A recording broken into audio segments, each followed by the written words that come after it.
Assalamualaikum warahmatullahi wabarakatuh. Salam sejahtera untuk anak-anakku semuanya. Bagaimana kabarnya? Sehat semuanya? Harapan Bapak semuanya sehat dan kalian tetap semangat dalam belajar, dalam mencapai cita-cita kalian semuanya. Baik anak-anak sekalian, pada kesempatan kali ini kita mau belajar bersama tentang suhu dan kalor.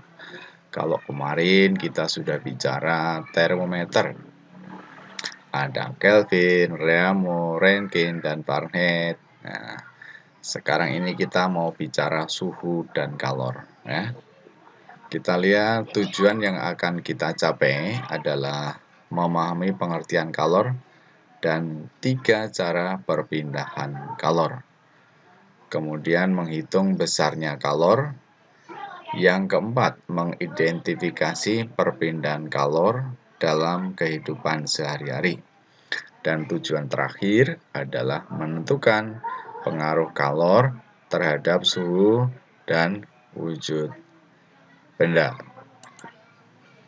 Kita lihat yang pertama, perubahan akibat suhu. Sebelumnya kita membahas suhu, kalian sudah tahu bahwa suhu adalah derajat panas dinginnya suatu benda atau tingkat derajat panas dinginnya suatu benda. Itu definisi dari suhu. Kemudian benda itu memiliki tingkat panas tertentu karena di dalamnya terkandung energi panas atau ada yang mengatakan kalor. Nah, sekarang ini apa kalor itu? Bagaimana pengaruh kalor pada benda? Bagaimana pengaruh kalor bisa berpindah? Nah, kita lihat sama-sama. Tadi sudah Bapak katakan bahwa suhu adalah derajat panas dinginnya suatu benda. Kalor itu banyaknya energi panas yang terkandung pada suatu benda. Jadi kalor itu merupakan salah satu bentuk energi yang bisa berpindah. Dari mana berpindahnya? Kalor itu bisa berpindah dari benda bersuhu tinggi ke benda bersuhu rendah. Ini sama dengan air. Kalau dalam keadaan normal biasa, air itu berjalan dari tempat tinggi ke tempat yang rendah. Sama. Nah, kalor itu memiliki satuan. Satuan kalor itu sama dengan satuan energi, yaitu Joule, atau sama juga dengan satuan usaha. Jadi satuan usaha sama dengan satuan energi, sama dengan satuan kalor, yaitu Joule. Ini menurut satuan internasional. Ada juga satuan kalor yang lain, yaitu kalori, di mana kalau kita hubungkan 1 Joule itu ada 0,24 kalori. Atau kalau Bapak balik, 1 kalori itu 4,2 Joule. Nah, kalau 1 dibagi 0,24, ini hasilnya 4,2 Joule. Ini hubungan atau konversi Joule dengan kalori. Sekarang kita lihat apa kalor itu bisa merubah suhu suatu benda. Kalian lihat gambar ini, ya kan? Ada air dipanaskan dalam panci. Ternyata setelah berapa saat air di dalam panci akan menjadi panas. Kenapa demikian? Nah, ini api dalam kompor itu mengandung energi kalor yang diberikan ke air melalui panci. Sehingga kalau pancinya panas, maka airnya juga akan panas. Sehingga suhunya akan naik. Nah, sekarang kita lihat sini. Nah, dalam hal ini kita bicara kalor. Banyaknya kalor yang dibutuhkan untuk mengubah suatu benda itu tergantung beberapa hal. Bapak ulangi. Banyaknya kalor yang dibutuhkan untuk merubah suhu suatu benda seperti panci tadi itu tergantung pada berapa hal. Tergantung pada jumlah zat yang dipanaskan atau massa zat, tergantung jenis zat atau kalor jenis, tergantung perubahan suhunya atau delta T di sini lambangnya. Atau secara matematika, secara rumus bahwa Q itu adalah M kali C kali delta T. M adalah massa benda atau massa zat, satuannya kilogram. C, kalor jenis zat. Lihat ini satuannya Joule per kilogram derajat Celcius. Delta T itu perubahan suhu derajat Celcius. Perubahan suhu itu suhu akhir dikurangi suhu awal.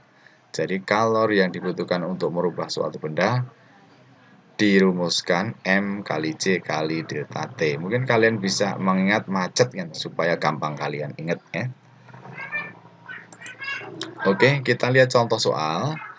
Berapa kalor yang diperlukan untuk memanaskan air 100 gram dari 15 derajat Celcius menjadi 55 derajat Celcius.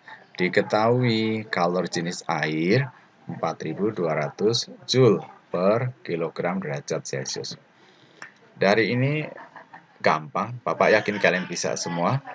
Ada massa air M 100 gram dijadikan kilo berarti dibagi 1000, maka 0,1 kilogram. Delta T, perubahan suhu, itu suhu akhir kurangi suhu awal. Berarti 55 dikurangi 15, 40 derajat Celcius. Kemudian kalor jenis air di soal ada 4200 Joule per kilogram derajat Celcius. Ditanyakan adalah kalor yang diperlukan, berarti Q. Tadi sudah ada persamaannya bahwa Q sama dengan M kali C kali delta T.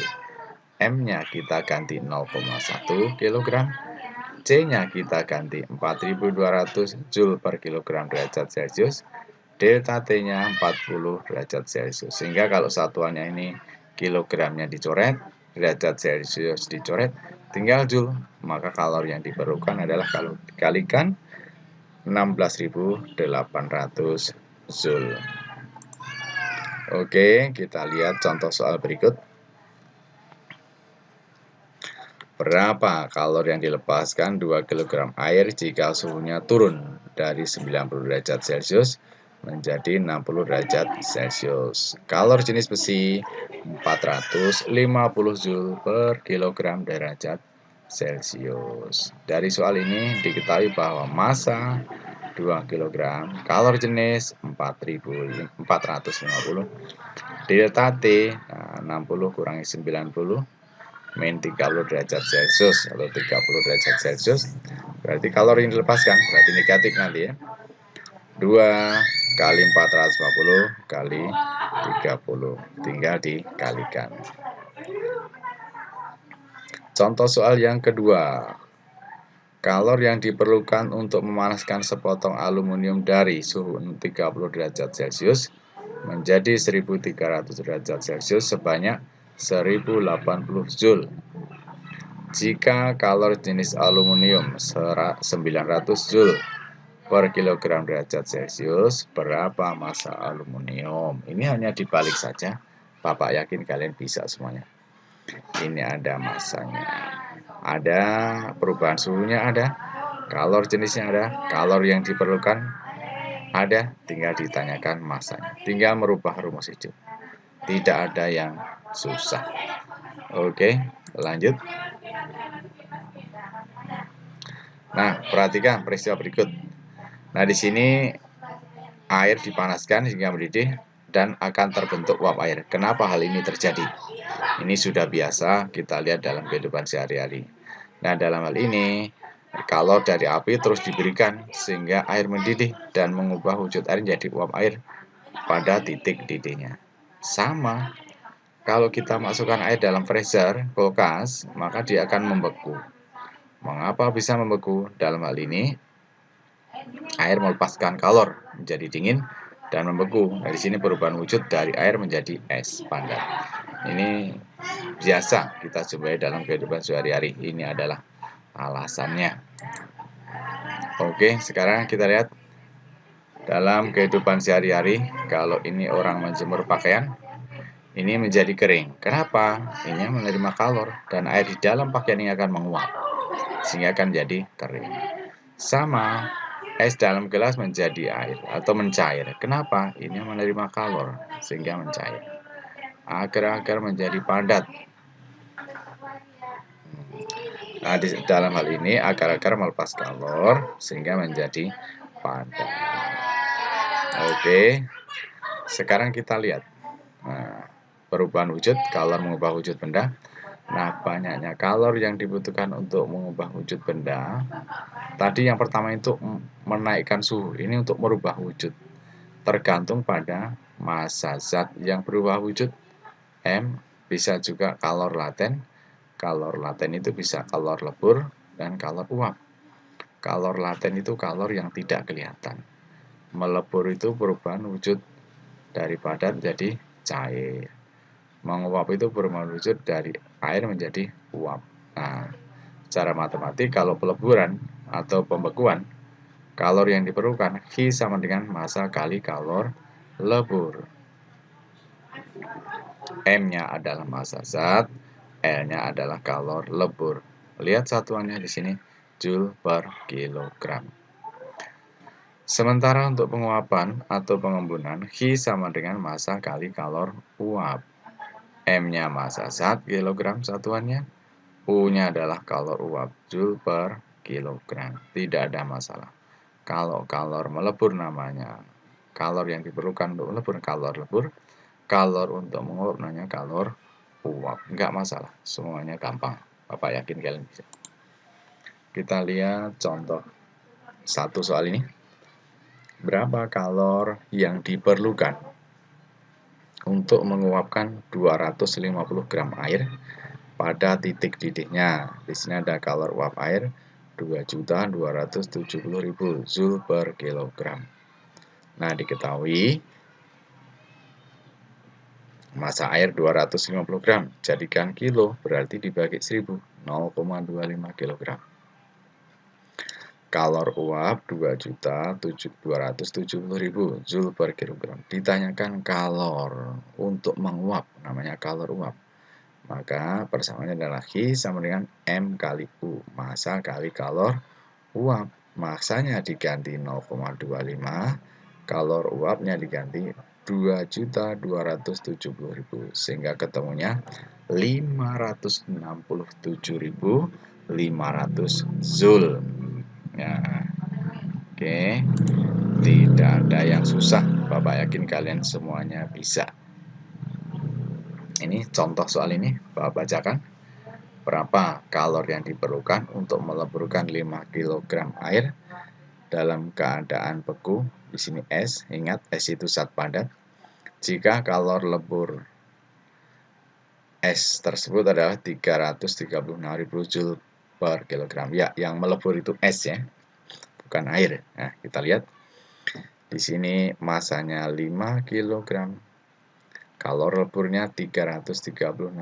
Tinggal mengalihkan, ketemu kalor lebur. Susah? Enggak. Bapak yakin gampang. Contoh soal yang kedua. Berapakah kalor yang dilepaskan oleh 2 kg alkohol untuk membeku pada titik bekunya? Kalor beku alkohol 6.900 joule per kilogram. Ini sama massa kali kalor beku. Tinggal mengalihkan saja, maka akan ketemu. Jelas anak-anak sekalian ya? Ya, tidak ada yang susah, semuanya bisa dipelajari. Dan Bapak yakin kalian bisa, semuanya itu bisa, tidak ada hal yang susah. Sekarang kita lihat grafik kalor. Kalau kita misalnya memiliki es, suhunya min 20 derajat Celcius, menjadi uap suhunya 150 derajat Celcius, maka prosesnya seperti di bawah ini. Misalnya es dari min 20 menjadi 0, ini masih berupa es. Berapa kalor yang diperlukan? Karena ada perubahan suhu, maka ya M kali C kali delta T. M-nya adalah massa es, C-nya kalor jenis es, delta T-nya perubahan suhu. Sekali lagi, perubahan suhu itu suhu akhir kurangi suhu awal. Kemudian di sini S menjadi 0, 0 menjadi air 0, ini namanya melebur. Melebur suhunya tetap. Kalor yang diperlukan namanya kalor lebur. Berapa besarnya? Ya, seperti tadi sudah. Q sama dengan massa kali kalor lebur. Di sini posisi ini sudah berupa air. Kalau air kita panaskan terus, dia akan suhunya menjadi 100 derajat Celcius. Ada perubahan suhu. Berapa kalor yang diperlukan untuk merubah suhu tersebut? Tadi sudah, kalikan saja. Massa Hi sama dengan M kali C kali delta T. Massa air kali kalor jenis air kali perubahan suhunya delta T. Ini berupa air. Kemudian air menguap, suhunya tetap 100. Berapa kalori yang diperlukan? Ya, massa kali kalor uap. Nah, ini. Sini sudah berupa uap. Uap kita panaskan terus, suhunya sampai 150. Berapa kalori yang diperlukan? Ya, M kali C kali delta T. Masalahnya C-nya di sini sudah berupa kalor jenis uap. Jadi, ringkasnya kalau ada perubahan suhu, kita pakai persamaan M kali C kali delta T. M massa, C-nya tergantung apa? Bisa es, bisa air, bisa uap. Kalau melebur, massa kali kalor lebur. Menguap, massa kali kalor uap. Nah, saya pikir jelas. Mudah-mudahan kalian bisa memahami. Sekarang kita lihat perpindahan kalor, bahwa kalor itu bisa berpindah. Dari mana? Dari benda yang bersuhu tinggi ke benda yang bersuhu rendah. Sama, air itu bisa berpindah. Dari mana? Dari tempat yang tinggi ke tempat yang rendah. Bisa dianalogikan seperti itu. Nah, menurut Black, ini nama orang sehingga menjadi suatu asas atau hukum bahwa banyaknya kalori yang dilepas suatu benda sama dengan kalori yang diterima suatu benda. Ya, tadi sudah tahu kalian, kalor berpindah dari benda yang suhu tinggi ke benda yang bersuhu rendah. Perpindahan kalor itu ada 3. Ada konduksi, ada konveksi, ada radiasi. Ini contoh konduksi, kita memanaskan besi, ujung sini dipanaskan. Ternyata di sini panas. Ini model konduksi. Konveksi, ini air dalam panci dipanaskan, airnya muter di sini.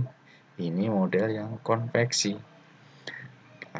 Kita bikin api unggun, kita dekat, maka kita akan merasakan panas. Ini model perpindahan kalor secara radiasi. Nanti kita lihat satu-satu apa konduksi, apa konveksi, apa radiasi. Nanti kita lihat sama-sama. Oke?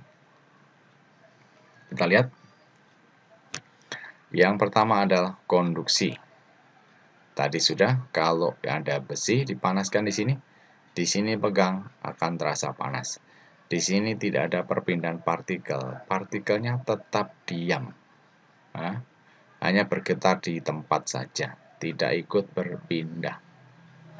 Kalau di sini kita pegang, sini panaskan, di sini, di ujung sini dipanaskan, maka di sini ikut panas.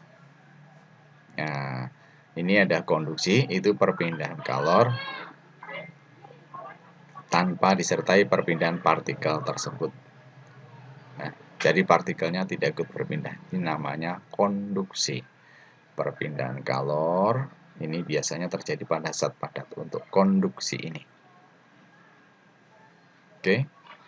Jadi tidak ada perpindahan partikel, namanya konduksi. Sekarang kita lihat konduksi. Kalau kita bicara konduksi, ada atau hantaran, ada konduktor, ada isolator.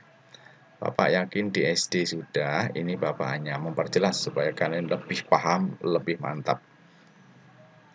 Bahwa konduktor itu bahan yang dapat mengantarkan panas dengan baik. Ada besi, tembaga, aluminium, atau alat memasak. Kalau isolator yang tidak dapat mengantarkan panas, ada plastik, kayu, kain, kertas, itu semuanya isolator. Oke. Sekarang kita lihat konduksi. Ini gambar seperti ini. Ini alat masak. Nah, ini cek mana merupakan konduktor, mana isolator. Bapak kasih waktu sebentar. Nah, dalam hal ini, yang ini panci ini adalah konduktor. Ya, pegangannya itu adalah isolator karena terbuat dari kayu.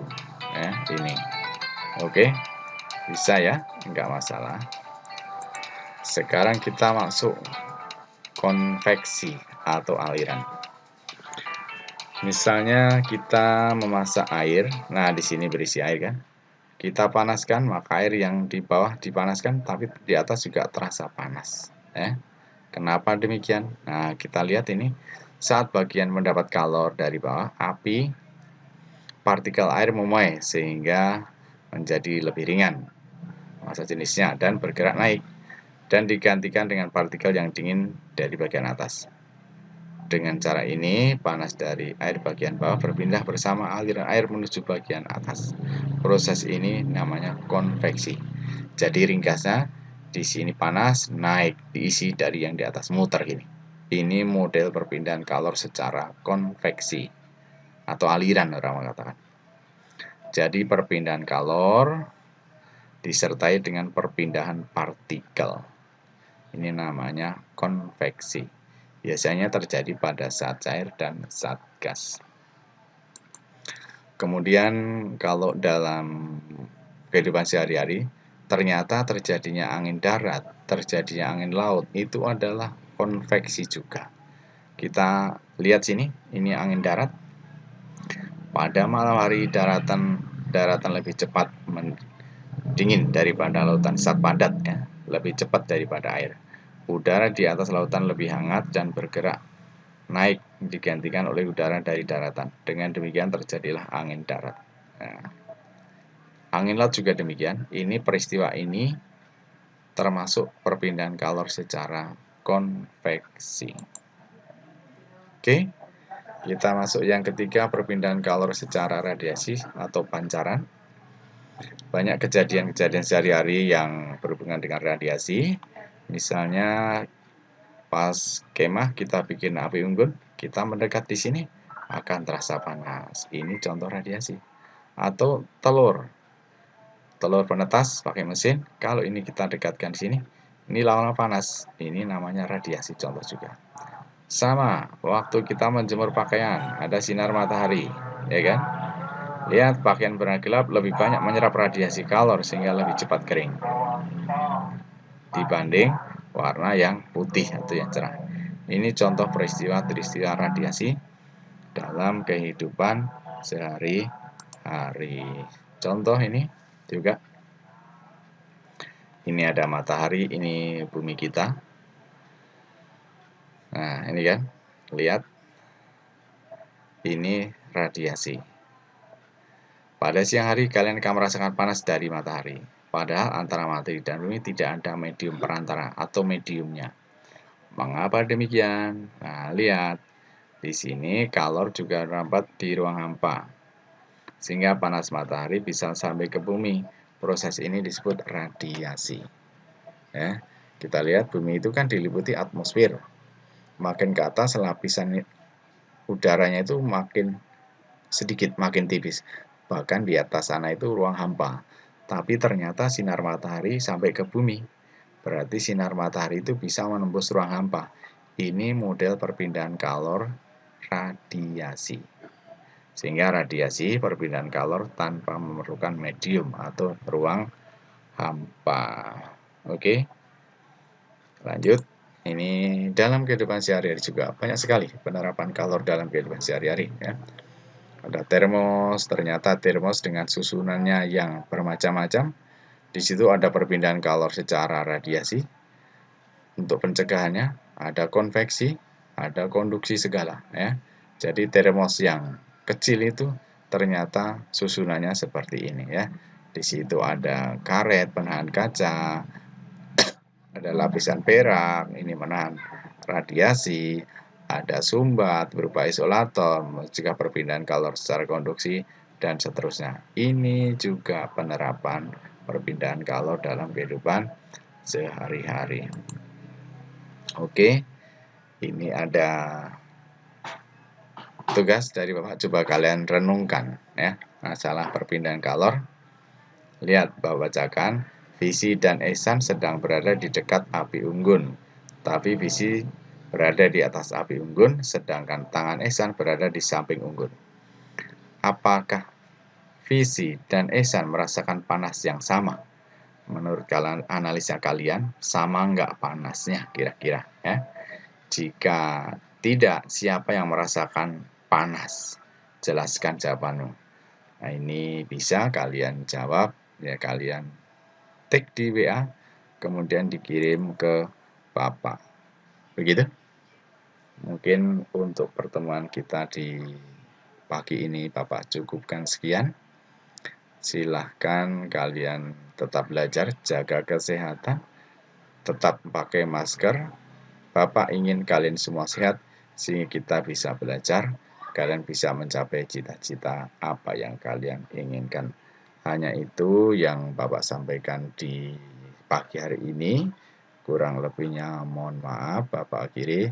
Assalamualaikum warahmatullahi wabarakatuh.